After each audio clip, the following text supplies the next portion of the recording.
Assembly నుంచి హేమ లైవ్లో ఉన్నారు. హేమ, అంటే ఎటువంటి విషయాన్ని పరిగణలోకి తీసుకున్నాడు స్పీకర్? ముఖ్యంగా అనర్హత పిటిషన్లని తోసిపుచ్చడానికి ప్రధాన కారణం ఏంటి? నెలకొన్నటువంటి తీర్పు కాసేపటి క్రితమే స్పీకర్ వెల్లడించారు. మొత్తం 2 తెలుగు రాష్ట్రాల్లో కూడా అసలు ఈ అనర్హత పిటిషన్ పైన ఏం జరగబోతోంది, నిజంగా బీఆర్ఎస్ ఎమ్మెల్యేలు చెప్పేటట్టు వీళ్ళందరినీ సస్పెండ్ చేస్తారా, అసలు ఏం జరగబోతోంది అంటూ కూడా గత కొద్ది రోజుల నుంచి ఎదురు చూస్తున్నప్పటికీ కూడా మొత్తానికి స్పీకర్ అన్ని అంటే ఇరు వర్గాలకు సంబంధించినటువంటి వాదనలు విని క్రాస్ ఎగ్జామినేషన్ చేసిన తర్వాత తుది నిర్ణయం తీసుకున్నారు. కాసేపటి క్రితమే వెల్లడించారు. మొత్తం ఎవరైతే 5 మంది ఎమ్మెల్యేలు అటు బీఆర్ఎస్ కండువా కప్పుకొని కాంగ్రెస్లో జాయిన్ అయ్యారు అంటూ కూడా ఫిరాయింపుల ఆరోపణలు ఎదుర్కొన్నారు, వాళ్ళందరికీ కూడా క్లీన్ చీట్ ఇచ్చారు. ఇదంతా కూడా 5 మంది ఎమ్మెల్యేలకు ఒక బిగ్ రిలీఫ్ అని చెప్పుకోవచ్చు. అయితే మొదటి నుంచి కూడా ఇందాక మీరు అడిగినట్టుగా బీఆర్ఎస్ ఎమ్మెల్యేలు పదే చెప్తుంది ఏంటంటే వీళ్ళంతా కూడా 10 మంది ఎమ్మెల్యేలు పార్టీ మారారని అండ్ బీఆర్ఎస్ కండువాతో గెలిచి ప్రస్తుతం రాష్ట్రంలో కాంగ్రెస్ పార్టీ ఏర్పడిన తర్వాత అందులో జాయిన్ అయ్యారని, ముఖ్యమంత్రి రేవంత్ రెడ్డిని కలిసారని, కాంగ్రెస్ కండువా కప్పుకున్నారని పేపర్లో టీవీలో వచ్చినటువంటి క్లిప్పింగ్స్ని ఆధారంగా చేసుకుంటూ నేరుగా స్పీకర్ని ఆశ్రయించారు. హైకోర్టుకి వెళ్ళారు, సుప్రీంకోర్టుకి వెళ్ళారు. ఈ 10 మందిని కూడా డిస్క్వాలిఫై చేయాలంటూ కోరారు. అయితే వాళ్ళు ఇచ్చినటువంటి ఎవిడెన్స్ ఏవి కూడా ప్రాపర్గా లేవు అంటూ కూడా ప్రస్తుతం స్పీకర్ గుర్తించి ఈ 5 మందిని కూడా బీఆర్ఎస్ ఎమ్మెల్యేలుగానే గుర్తించారు. ఇప్పటికీ ఈ ఆరోపణలు ఎదుర్కొంటున్నటువంటి ఎమ్మెల్యేలంతా కూడా పదే తాము ముఖ్యమంత్రిని కలిసింది కేవలం నియోజకవర్గ అభివృద్ధి కోసం, నిధుల కోసం. ఎవరైనా సరే, ఏ పార్టీ ముఖ్యమంత్రి అయినా సరే ఒక ఎమ్మెల్యేగా తమ నియోజకవర్గ అభివృద్ధి చేసుకోవాలంటే ఖచ్చితంగా కలవాల్సిన అవకాశం ఉంటుంది. సో అలానే కలిసాము, ముఖ్యమంత్రిని కలిసినటువంటి సమయంలో కప్పింది కూడా కాంగ్రెస్ కండువా కాదు అంటూ కూడా చెప్పడం జరిగింది. సేమ్ టైం ఇంకొక మెయిన్ టాపిక్ కూడా ఈ ఆరోపణలు ఎదుర్కొంటున్నటువంటి ఎమ్మెల్యేలు ముందు పెట్టారు. అదేంటంటే ప్రస్తుతం వీళ్ళందరికీ కూడా ఏదైతే నెల జీతం అసెంబ్లీ నుంచి వస్తుందో అందులో వాళ్ళకి కొన్ని కట్ అవుతూ ఉంటే ఆ కట్ అయ్యేటటువంటివి స్టిల్ ఇంకా బీఆర్ఎస్ ఎల్పీకే వెళ్తున్నాయి. అండ్ బీఆర్ఎస్లో ఉన్నటువంటి సమయంలో అసెంబ్లీలో తామకు ఏదైతే స్థలాన్ని కేటాయించారో తాము ఇంకా అక్కడే కూర్చుంటున్నామని స్టిల్ ఇంకా వాళ్ళు బీఆర్ఎస్ పార్టీలో ఉన్నామంటూ కూడా వాళ్ళ వాదనలు బలంగా వినిపించడంతో పాటు ఆరోపణలు ఎదుర్కొంటున్నటువంటి ఎమ్మెల్యేలు తమ దగ్గర ఉన్నటువంటి ఎవిడెన్స్తో సహా క్రాస్ ఎగ్జామినేషన్కి హాజరయ్యారు. సో మొత్తం కూడా 5 మంది ఎమ్మెల్యేలు అంటే ప్రస్తుతం ఆరోపణలు 10 మంది ఎమ్మెల్యేలు ఎదుర్కొంటే అందులో 2 విచారణకు ఇంకా హాజరు కాలేదు. ఖైరతాబాద్ ఎమ్మెల్యే దానం నాగేందర్ కానివ్వండి, స్టేషన్ గన్పూర్ ఎమ్మెల్యే కడియం శ్రీహరి, వీళ్ళిద్దరికీ కూడా వివరణ ఇవ్వాలి అంటూ నోటీసులు ఇచ్చినప్పటికీ మాకు సమయం కావాలి అంటూ కూడా కోరారు. సో ఇంకా వాళ్ళు వివరణ ఇవ్వలేదు, వాళ్ళు ఇంకా విచారణకు హాజరవ్వలేదు. 8 మంది ఎమ్మెల్యేలను కూడా స్పీకర్ ఇదే అసెంబ్లీలో 3 దఫాలుగా అటు ఆరోపణలు చేసినటువంటి ఎమ్మెల్యేలను, ఎదుర్కొంటున్నటువంటి ఎమ్మెల్యేలను వాళ్ళ అడ్వకేట్ల ద్వారా కూడా విచారించారు. 3 దఫాలుగా విచారించారు. 3 దఫాలుగా కూడా నేరుగా స్పీకర్ విచారించి ఇరు వర్గాలు చెప్పినటువంటి సమాధానాన్ని బేస్ చేసుకొని ఒక నివేదికను తయారు చేశారు. ఉదయం నుంచి కూడా ఉత్కంఠ వాతావరణం నెలకొంది. అసలు తీర్పు ఏ విధంగా ఉండబోతోంది అంటూ కూడా ఎదురు చూసినప్పటికీ మొత్తానికి స్పీకర్ వీళ్ళ 5గురికి కూడా క్లీన్ చీట్ ఇచ్చారు. వీళ్ళ 5గురు కూడా బీఆర్ఎస్ ఎమ్మెల్యేలు అంటూ గుర్తించారు. అటు ఆర్కేపూడి గాంధీ, షేర్లింగంపల్లి ఎమ్మెల్యే ఆర్కేపూడి గాంధీ కానివ్వండి, పటంచేరు ఎమ్మెల్యే గూడెం మైపాల్ రెడ్డి, బండ్ల కృష్ణమోహన్ రెడ్డి, ప్రకాష్ గౌడ్, తెల్లం వెంకట్రావు వీళ్ళంతా కూడా ఇంకా బీఆర్ఎస్ ఎమ్మెల్యేలుగా ఉన్నారు. వీళ్ళపైన వచ్చినటువంటి ఆరోపణలన్నింటినీ కూడా కొట్టివేసేశారు. సో మొత్తానికైతే ఈ 5గురికి కూడా ప్రస్తుతం ఇది ఒక బిగ్ రిలీఫ్ అని చెప్పుకోవచ్చు. ఎందుకంటే వన్స్ సస్పెండ్ అయితే మాత్రం ఖచ్చితంగా మరొక 6 ఏళ్ల పాటు కూడా ఏ ఎన్నికల్లో కూడా వీళ్ళు పోటీ చేయరు, వీళ్ళు అనర్హులుగా మిగిలిపోతారు, డిస్క్వాలిఫై అయిపోతారు. సో ఇలాంటి సందర్భంలో ఆరోపణలు ఎదుర్కొంటున్నప్పటి నుంచి కూడా ఒకవైపు కోర్టు కేసులు, మరొక వైపు అసెంబ్లీలో స్పీకర్ విచారణ ఇలా అంటూ కూడా పెద్ద ఎత్తున గందరగోళ వాతావరణం క్రియేట్ అయింది. ఎమ్మెల్యేలంతా కూడా ఆరోపణలు ఎదుర్కొంటున్నటువంటి వాళ్ళు ఒక భయంగా ఉన్నారనే చెప్పుకోవచ్చు. ఎందుకంటే ఆల్రెడీ ఒక్కొక్కరు 2-3 సార్లు ఎమ్మెల్యేలుగా ఉన్నారు, కొంతమంది ఇంకా ఇప్పుడు ఎమ్మెల్యేలుగా కొనసాగుతున్నారు. వన్స్ డిస్క్వాలిఫై అయితే ఏంటి మా పరిస్థితి అంటూ భయాందోళనకి గురైనప్పటికీ కూడా చివరిగా వాళ్ళ వైపే తీర్పు వచ్చింది. వాళ్ళందరికీ ఒక బిగ్ రిలీఫ్ వచ్చింది. సో 8 మంది ఎమ్మెల్యేలు విచారణకు హాజరైతే అందులో 5 మంది ఎమ్మెల్యేలకు సంబంధించిన తీర్పు మాత్రం ఈరోజు స్పీకర్ వెల్లడించారు. స్పీకర్ వెల్లడిస్తూ కూడా ఫిరాయింపుల ఆరోపణలు ఎదుర్కొంటున్నటువంటి ఎమ్మెల్యేల మొత్తం కూడా వాళ్ళకి రిలీఫ్ ఇవ్వడంతో పాటు ఏదైతే బీఆర్ఎస్ తరపునటువంటి ఎమ్మెల్యేలు వాదిస్తున్న పిటిషన్ని డిస్మిస్ చేసినటువంటి పరిస్థితి. సేమ్ టైం ఇంకా 3 ఎమ్మెల్యేలను కూడా వాళ్ళకి సంబంధించిన తీర్పు కూడా రేపు వెల్లడించేటటువంటి అవకాశం కనిపిస్తుంది. ఎందుకంటే సుప్రీంకోర్టు ఇప్పటికే ఆల్రెడీ ఒక గడువు ఇచ్చింది. ఆ గడువు సమయానికి నివేదిక తయారు చేయలేదు, నిర్ణయం తీసుకోలేదు. సో మరొకసారి అప్పుడు సుప్రీంకోర్టు ఆగ్రహం వ్యక్తం చేసినటువంటి సమయంలో 4 వారాల పాటు సమయం కావాలి అని కోరారు. అది రేపటితో ముగిస్తుంది.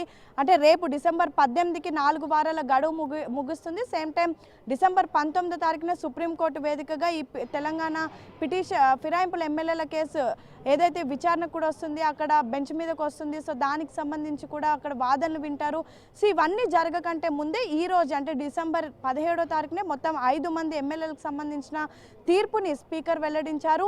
మరొక 3 ఎమ్మెల్యేల తీర్పు కూడా రేపు వెల్లడించేటటువంటి అవకాశం కనిపిస్తుంది.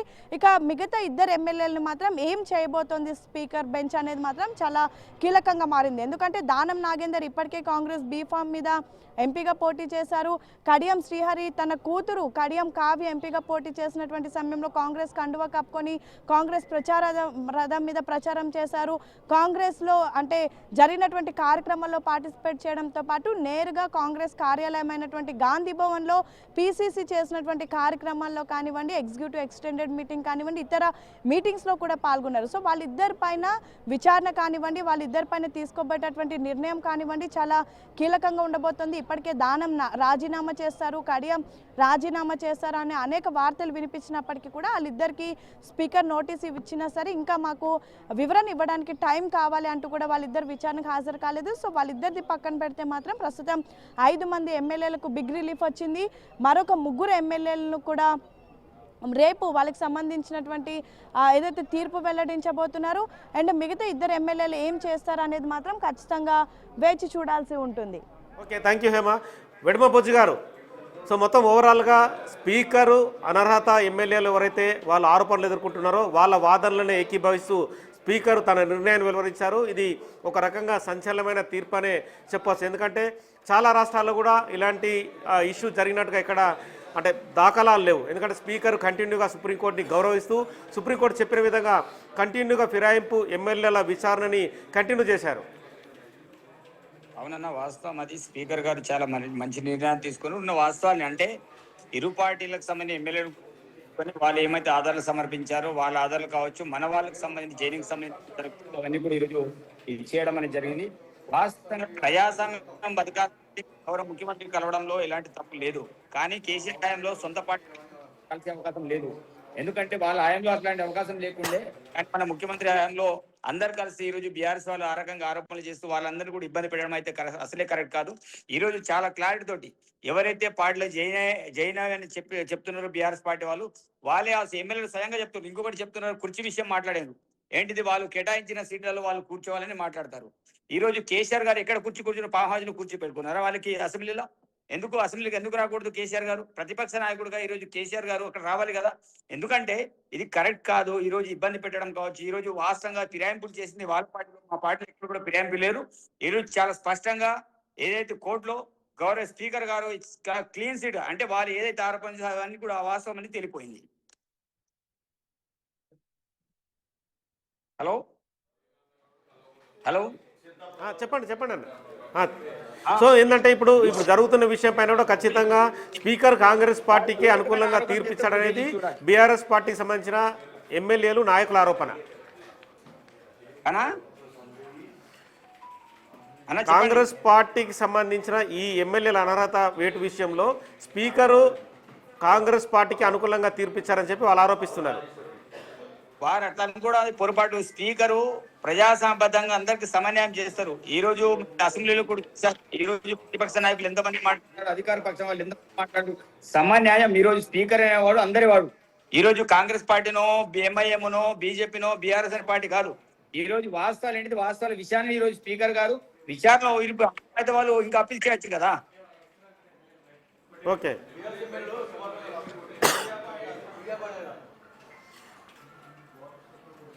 సో మొత్తానికైతే కాంగ్రెస్ పార్టీకి సంబంధించి బీఆర్ఎస్ సంబంధించి అనర్హత వేటు విషయంలో స్పీకరు తగు నిర్ణయమే తీసుకుంటారని చెప్పి కాంగ్రెస్ పార్టీ చెప్తోంది.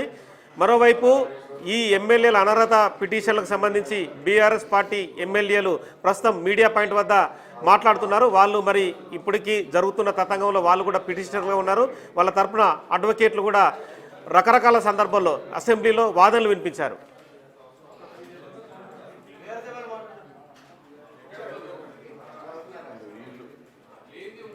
వీళ్ళకి వ్యతిరేకంగా బీఆర్ఎస్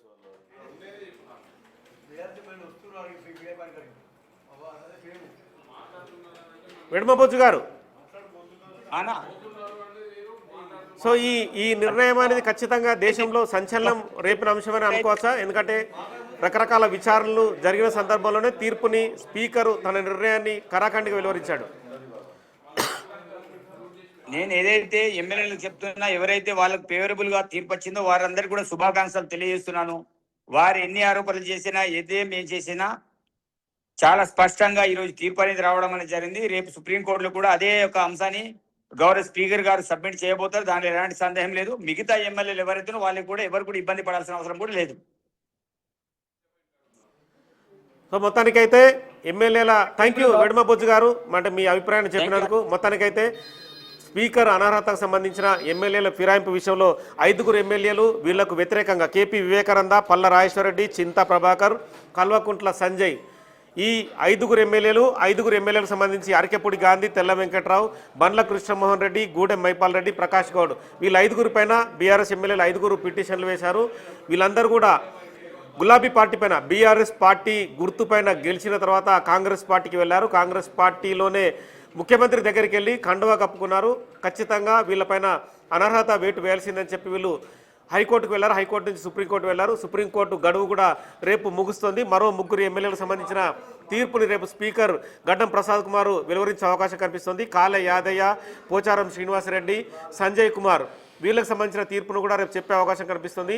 మరో 2 ఎమ్మెల్యేలు దానం నాగేందర్ కానీ కడియం శ్రీహరికి సంబంధించిన అంశంలో వాళ్ళిద్దరూ టైం అడిగారు. తమ అభిప్రాయాన్ని చెప్పడం కోసం కొంత సమయం కావాలని చెప్పి స్పీకర్ని అడిగారు. కాబట్టి రేపు ఈ 3 ఎమ్మెల్యేల సంబంధించిన నిర్ణయాన్ని వివరించిన తర్వాత సుప్రీంకోర్టుకి సీల్డ్ కవర్లో గడ్డం ప్రసాద్ కుమార్ తన నిర్ణయాన్ని ఏదైతే వెలువరించిండో ఆ వెలువరించే కాపీని పంపించే అవకాశం కనిపిస్తుంది. రేపు తుది గడువు ఉన్న నేపథ్యంలో తదుపరి మిగతా 2 ఎమ్మెల్యేలకు సంబంధించి కూడా గడువు కావాలని అడిగారన్న విషయాన్ని కూడా రికార్డెడ్గా పంపించే అవకాశం కనిపిస్తుంది. సో మొత్తానికైతే కేపీ వివేకానంద, పల్లరాజేశ్వరరెడ్డి, చింత ప్రభాకర్, కల్వకుంట్ల సంజయ్ల పిటిషన్ని స్పీకర్ తోసిపుచ్చినట్టే అనుకోవచ్చు. ఎందుకంటే తీర్పు వెలువడిన తర్వాత అనర్హత అనేది ఎక్కడా జరగలేదు, పార్టీ ఫిరాయింపులు అనేది జరగలేదని చెప్పి రికార్డెడ్గా తాను భావించానని చెప్పి తన తీర్పు కాపీలో పేర్కొన్నారు. కాబట్టి ఎందుకంటే ఇక్కడ అఫీషియల్గా పార్టీ కార్యక్రమం సంబంధించి గాంధీ భవన్కి వెళ్ళడం కావచ్చు, గాంధీ భవన్లో ప్రెస్ మీట్లు నిర్వహించడం కావచ్చు, కాంగ్రెస్ పార్టీ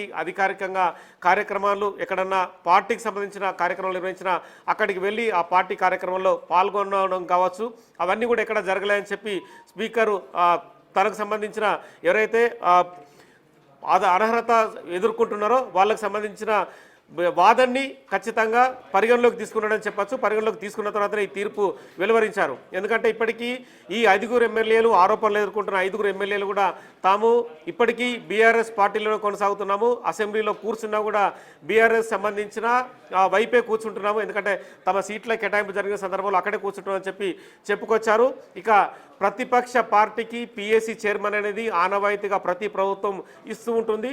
పిఎస్సి చైర్మన్ని కూడా ప్రతిపక్ష పార్టీ హోదాలోనే తనకు వచ్చిందని చెప్పి అరికపూడి గాంధీ తన వాదనని కూడా స్పీకర్ ముందుంచారు. ఇలా మిగతా తెల్ల వెంకట్రావు కానీ, బండ్ల కృష్ణమోహన్ రెడ్డి కానీ, గూడెం మైపాల్ రెడ్డి, ప్రకాష్ గౌడ్ సేమ్ ఇదే అభిప్రాయాన్ని, అంటే పార్టీకి సంబంధించిన కార్యక్రమాల్లో పాల్గొనలేదు, నియోజకవర్గ అభివృద్ధి కోసమే ముఖ్యమంత్రిని కలిశాము, ఇప్పటికీ కంటిన్యూగా ముఖ్యమంత్రిని కలవడం అంటే ఖచ్చితంగా నియోజకవర్గంలో నిధులు రావాల్సి ఉంటుంది, నియోజకవర్గంలో డెవలప్మెంట్ జరగాల్సి ఉంటుంది, తమ ప్రజలు తమ సమస్యల్ని తీర్చాలని చెప్పి అడుగుతారు. కాబట్టి ఖచ్చితంగా ముఖ్యమంత్రిని తాము కలుస్తూనే ఉంటామని చెప్పి చెప్పుకొచ్చారు. సో మొత్తానికైతే అనర్హత వేటుకు సంబంధించి మాత్రం సంచలనమైన నిర్ణయాన్ని స్పీకర్ గడ్డం ప్రసాద్ కుమార్ వెలువరించారని చెప్పచ్చు. మరి ఇప్పటికీ అసెంబ్లీ దగ్గర కేపీ వివేకానంద కానీ మిగతా పల్లరాజేశ్వరరెడ్డి కానీ కొంతమంది ఎమ్మెల్యేలు అసెంబ్లీకి ప్రస్తుతం చేర్చుకున్నారు. స్పీకర్ ఓపెన్ కోర్టు హాల్లో తన తీర్పుని అడ్వకేట్ల సమక్షంలో, 2 పక్షాల అడ్వకేట్ల సమక్షంలో ఇరు పక్షాలకు సంబంధించిన కొంతమంది ఎమ్మెల్యేలు అటెండ్ అయిన సందర్భంలో నిర్ణయాన్ని వెలువరించారు. కాబట్టి మరి బీఆర్ఎస్ పార్టీ ఈ తీర్పు పైన, ఈ నిర్ణయం పైన ఎలాంటి ఆరోపణలు చేస్తుందని కూడా ఖచ్చితంగా చూడాల్సిన అవసరం అయితే కనిపిస్తుంది.